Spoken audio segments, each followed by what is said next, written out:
கண்டிப்பாக நடக்கும். அது என்ன டைவர்ட் நடந்தாலும் சரி, உங்களுடைய கணவரை வேறு பக்கம் யார் டைவர்ட் பண்ணியிருந்தாலும் சரி, அந்த டைவர்ஷன் ராங் டைவர்ஷன் அவர் புரிஞ்சுட்டு உண்மையான ஒரு நல்ல பாதை நீங்கள் தான் ஒரு எடுத்துக்காட்டுங்கிறத உங்களை புரிஞ்சுக்கிட்டு உங்களை தேடி வருவாங்க.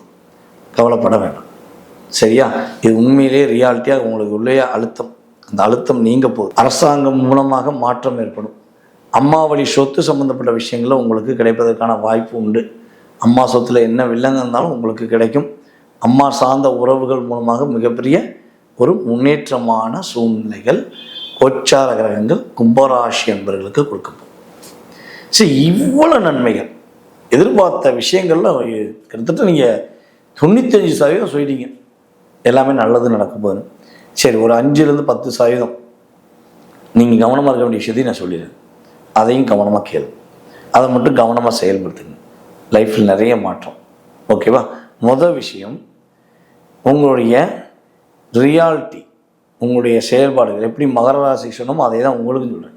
உங்களுடைய ரகசியங்கள் பாதுகாக்கப்படணும். எக்காரணம் ஒன்று உங்களுடைய ரகசியங்களை வெளியே சொல்லவே கூடாது. யார்ட்டையும் வெளிப்படையாக சொல்லி தேவையில்லாத டிப்ரெஷன் ஏற்படுத்திக்கிறக்கூடாது. உங்களுடைய உண்மை தன்மையை புரிஞ்சுக்கிறாத நபர்களிடம் போய் நீங்கள் நேர்மையாக தான் இருக்கீங்க, உண்மையாக இருக்கீங்கன்னு சொல்லி யாருக்கும் ப்ரூஃப் பண்ண வேண்டாம். நீங்களாக இருங்க. கும்ப கலசம், கோவிலில் கும்ப கலசத்துக்குன்னு ஒரு மரியாதை இருக்குது தெரியுங்களா?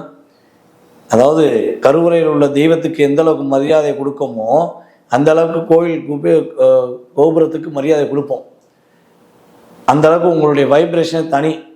அப்போ உங்களை மதிக்காத, உங்களை புரிஞ்சு கொள்ளாத, உங்களை ஏற்றுக்கொள்ளாத நபர்களுக்கு எந்த காரணத்தை கொண்டும் உங்களுடைய ரியாலிட்டியை புரிய வைக்கணும்னு அவசியமே கிடையாது.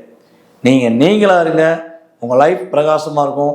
கோச்சாரங்கள் உறுதுணையாக இருக்கும். நிறைய மாற்றங்களை, நிறைய மகிழ்ச்சிகளை நீங்கள் இந்த 2026 உணர்வீர்கள், மகிழ்ச்சி அடைவீர்கள், சந்தோஷமாக இருப்பீங்க. சரி, இந்த 2026 கும்பராசி அன்பர்கள் என்ன வழிபாடு செஞ்சால் மிகப்பெரிய மாற்றம் உண்டு, என்ன விஷயங்களை கடைபிடிச்சா மிகப்பெரிய ஏற்றம் உண்டு அப்படிங்கும்போது, வெள்ளிக்கிழமையில் ராகுகால வேளையில் துர்க்கை அம்மனை வழிபாடு செய்யுங்கள். பக்கத்தில் இருக்க காளியம்மன் கோவிலில் போய் வழிபாடு செய்யுங்கள். ரெண்டில் நீங்கள் எதை பண்ணாலும் சரி, ரெண்டுமே பண்ணாலும் சரி, அத்தனை விதமான வைப்ரேஷன், அத்தனை விதமான செயல்பாடுகள், அத்தனை விதமான மகிழ்ச்சியை நம்மளுடைய கும்பராசி அன்பர்கள் உணர்வீர்கள். அம்மனுடைய பரிபூர்ண ஆற்றல் மூலமாக உங்கள் லைஃப் மிகப்பெரிய பிரகாசமாக இருக்கும் என்பதை உறுதியாக கூறிக்கொள்கிறேன்.